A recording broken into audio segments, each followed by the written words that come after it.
I'll be speaking with Ashley Moses. She's a PhD candidate at Stanford in neuroscience. So, we're not really going to be talking about neuroscience in this episode, but we'll be talking about something that Ashley created and founded called PhD Pass. Similar to After PhD, it's meant to help PhDs and academics explore career paths by really showing you what's out there through by showing actual paths that exist. In this case of PhD paths, there's over like 100 different types of PhD paths that she's really found through these interviews. And these interviews are one-on-one, like text-based types of interviews that are really they're in a very simple format, but they're very impactful. And I recommend that a lot of PhDs just check these resources out if they're really not sure what to do next. And if you have any questions about PhD paths or after PhD, or just like career exploration in general, just leave them in the comments. I can try to answer those. And you can also reach out to me by email or at afteryourphd at gmail.com. But just stick through the video, and Ashley has this really great point at the end about what you should be doing now and like in terms of your career pivot. Thanks for watching. Wanted to really talk about something that you founded. It's called PhD Paths. So I want to let you open up and just tell us a little bit more about what PhD Paths is and how it can benefit essentially academics, other PhD students who are just wondering what's out there once they complete their PhD. Sure. Thanks for having me. So Mhm. PhD Pass is meant to be the ultimate resource or a great resource for folks learning to kind of understand what they can do with their PhD. So I'm a PhD candidate myself, and I have spent enough time Googling what can I do with my PhD. Nice. And there's some resources out there, but I wanted to hear from the folks who had actually gone through those Mhm. paths. That's why it's called PhD Path. And so Yeah. PhD Pass is a website that hosts two main resources. One is a portfolio, which Mhm. has the names, the jobs, the locations, the contact information, etc., of all 100 or so PhDs that have gone to non-academic careers. And then Wow. we also have a profiles section, which is essentially a bunch of informational interviews that anybody can look Mhm. at, because informational interviews are crucial for figuring out what you want to do. And that includes what the job entails, favorite part of the job, as well as the path that this person took. And then they're awesome pieces of advice for how to get that job yourself. Yeah, and like I was noticing when I was looking at your LinkedIn background, it says that you were part of the civilian. Is that related to PhD Mhm. paths at all? And that maybe is that the reason It- how PhD paths came about?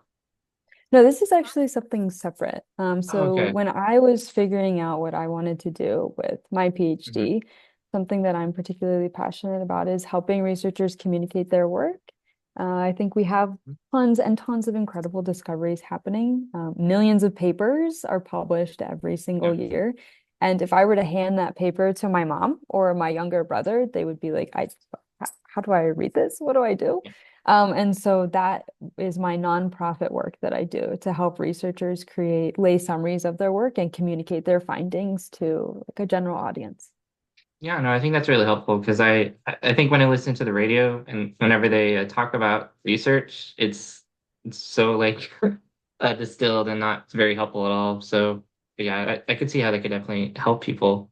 But at any rate, I think going back to PhD paths though, let's talk more about that because I think the audience will definitely care about kind of like the mission of it.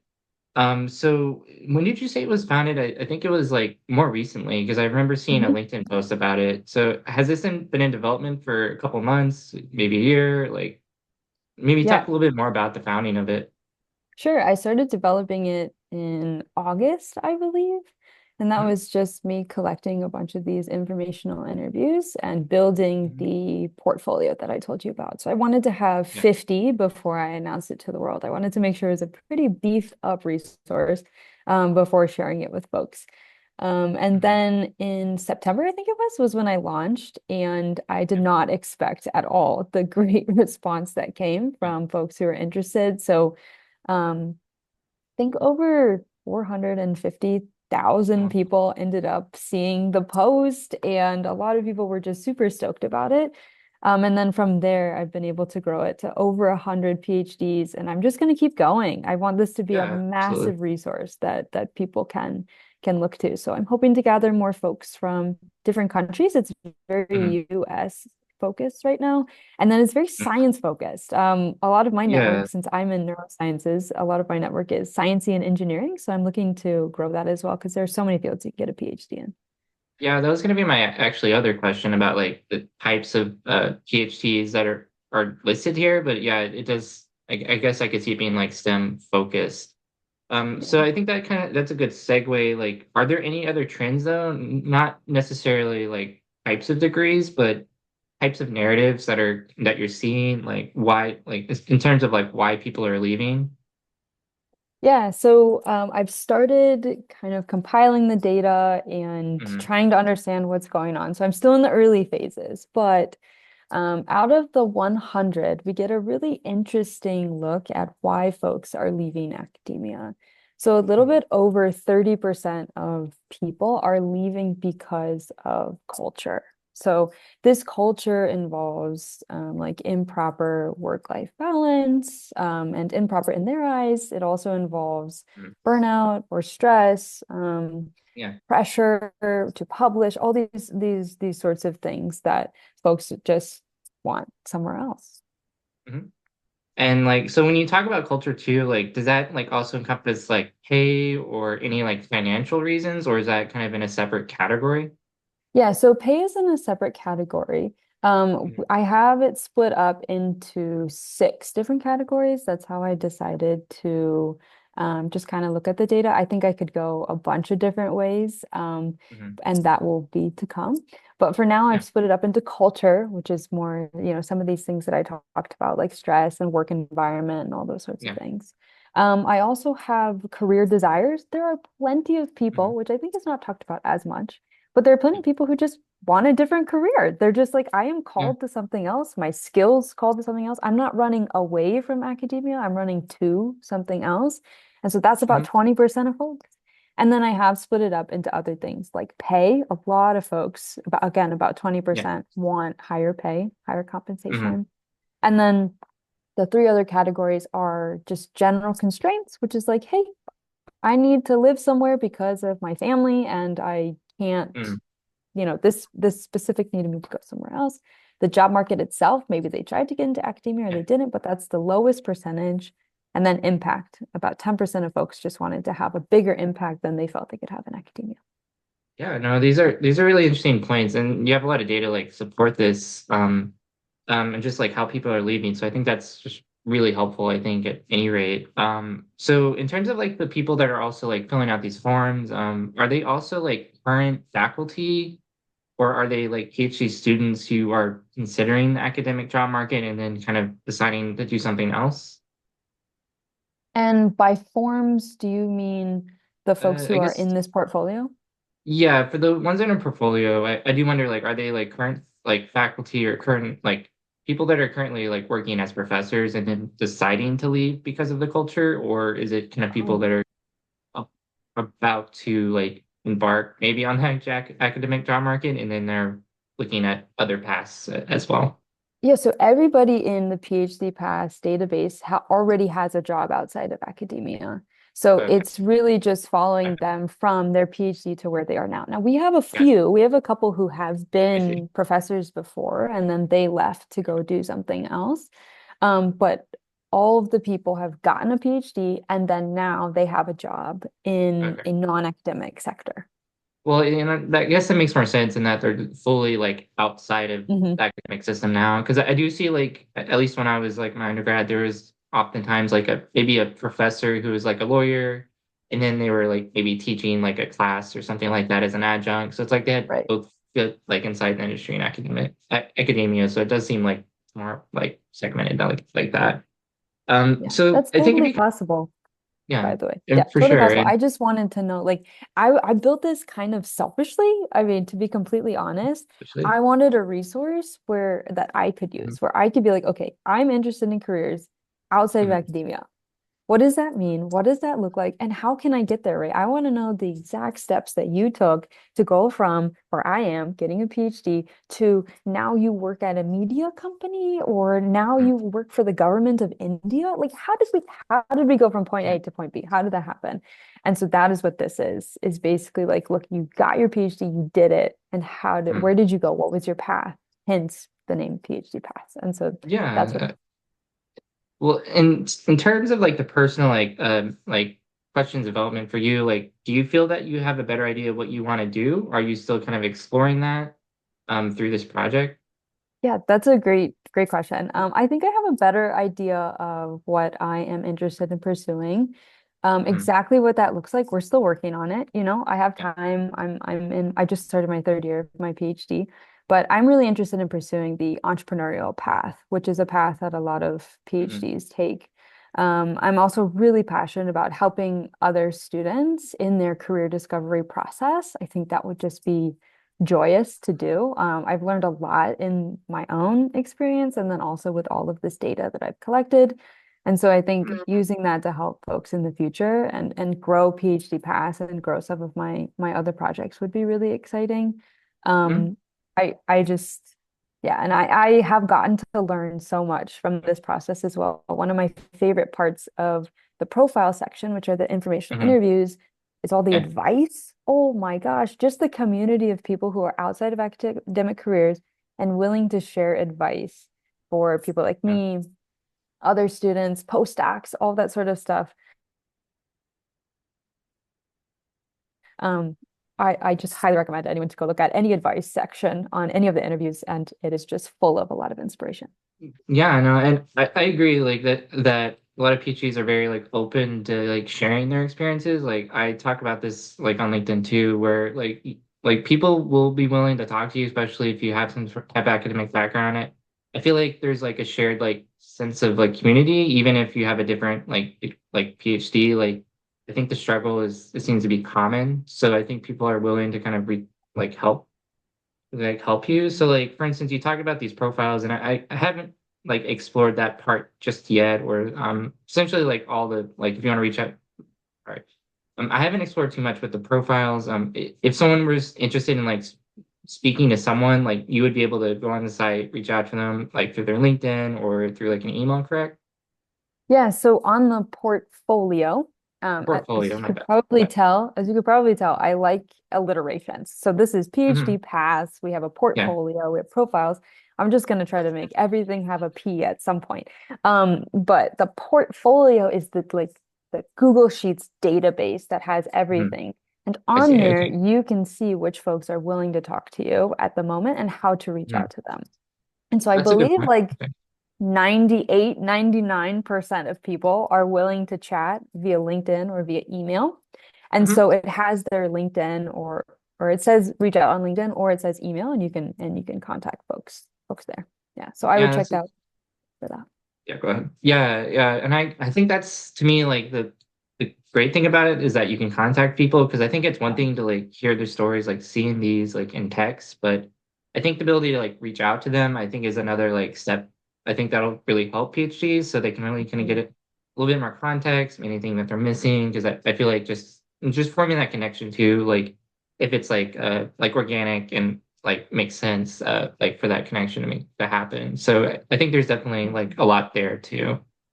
Um Yeah, we've so, already had a few people connect through the oh well, PhD it's paths good. process, which has been really exciting.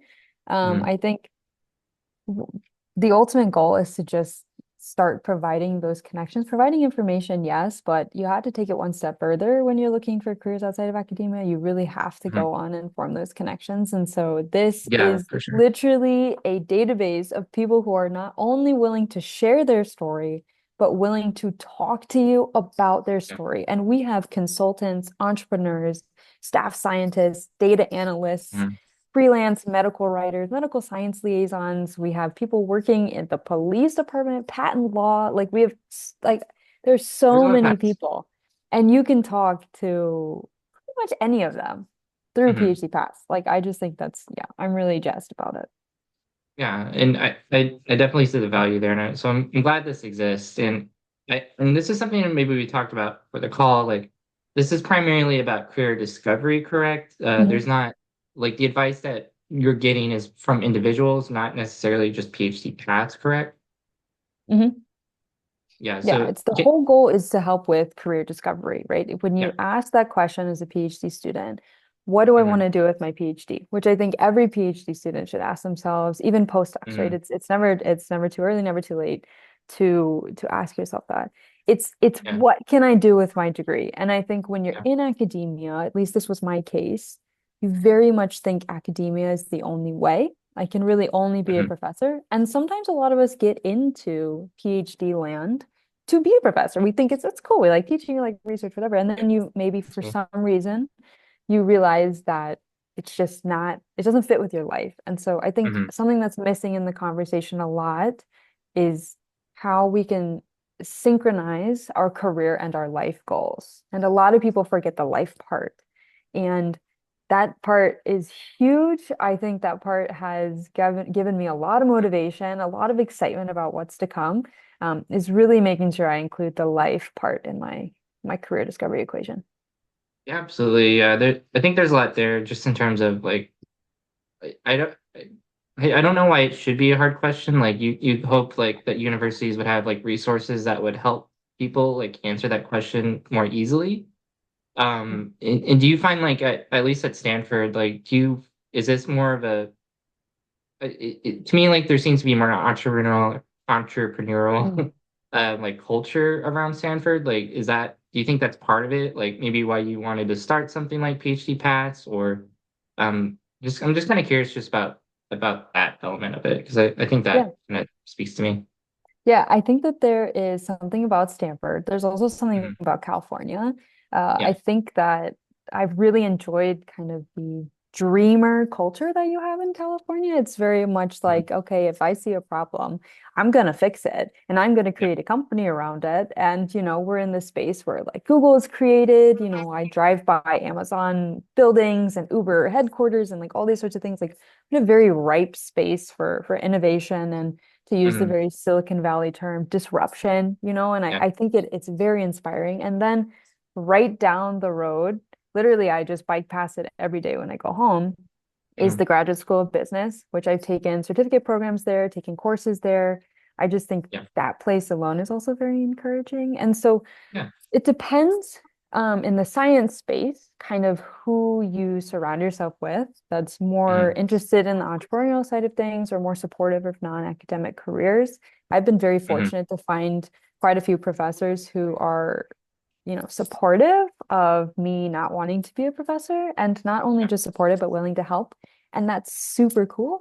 But you do have to find those people and you have to ask and you have to, Mhm. let them know. And so I guess to answer your question, I'm not sure if I have other than Stanford is wonderful. It's a great place to be somebody who's like trying to dream.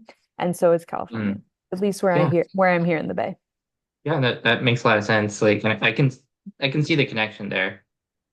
So I do want to like leave the floor open just for any additional thoughts. Like, is there anything that we haven't talked about that you think would really help PhDs or maybe help them like better feel maybe confident about like what's out there? Because that to me, like, I always tell people like there's you can really if you start talking to people, like it really opens doors. It really opens like different paths that exist. Like, do you have any kind of thoughts about that? Anything to help motivate people?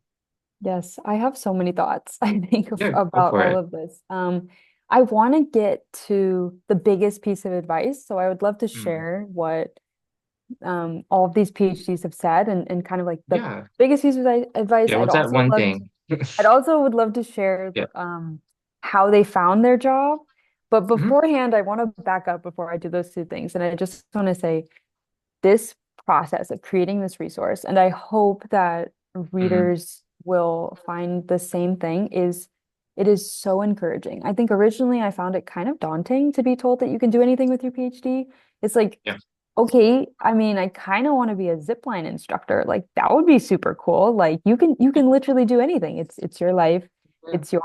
It's your dreams. It's whatever. But I think distilling it down to really understanding people's past. Like, no, what do you do and how did you get there? and Mhm. why did you go that direction? More of that detail I found encouraging. And so if anybody comes upon PhD paths and reads the stories, you'll realize that a lot of folks were in your exact same shoes and they just want to help you get to the next step. And you are fully equipped to do so. A lot of people in their PhD feel like Mhm. the only skills they have are their research, and that is 100% not the case. There are so many skills you develop in your Mhm. PhD, and you need to learn how to communicate those, and then the world is just your Communication. oyster. Yeah, and I think the big word there is like communication, like just being able to translate those skills that you have into like a different culture, because I think that's the big hurdle for a lot of PhDs is like my PhD was in like medieval history, like but I want to go into like consulting, like how do I translate that? Like to me, like those are like I think the biggest hurdles, but having like I think as you kind of alluded to like this almost like a blueprint for success. Like there's already people that have done it, so like why do you need to like like you don't I guess I think people think of it like this big open space that's there's not really like you don't know where to go, but like there's literally like a path where people have already walked. Like you don't have to go through like a lot more like difficulties. Like you just got to follow what other people are really doing and see what they're doing for that success. And I think that's the best bet Absolutely. And as you you're can not do. alone. Yeah, you're not Yeah, you're alone not in alone this. there. And also, people have done it before and Mhm. you can do it. And I just think one of my goals with PhD Paths is to build it out as a resource. So Yeah. right now we have that portfolio, as I mentioned, which is just kind of the database. And then we Hmm. have the profiles, which are all the informational interviews. And then I am currently creating and building resources for folks to then use. These are going to be called our Pathfinders. These are Hmm. worksheets and templates and guides and all the things that you can possibly think of for folks to then use and help in the career discovery process. And so hopefully PhD Paths can be that one-stop shop where you can get so many resources to just crush Hmm. it, just crush it. Yeah, no, I think that'll be super beneficial. And it's like you have all these stories like on the site as it is. So I feel like being able to like summarize like these interviews, Mhm. I think will be really impactful. So Absolutely. yeah, So yeah, of course. I do need to mention those last things before I'm gonna let all the viewers just be Yeah. very angry with me. So the No, biggest that's piece fine. of advice that I have to mention, Mhm. as well as how people found their job. So the Yeah. single biggest piece of advice from 100+ PhDs who have left Mhm. academia is to network, Yes.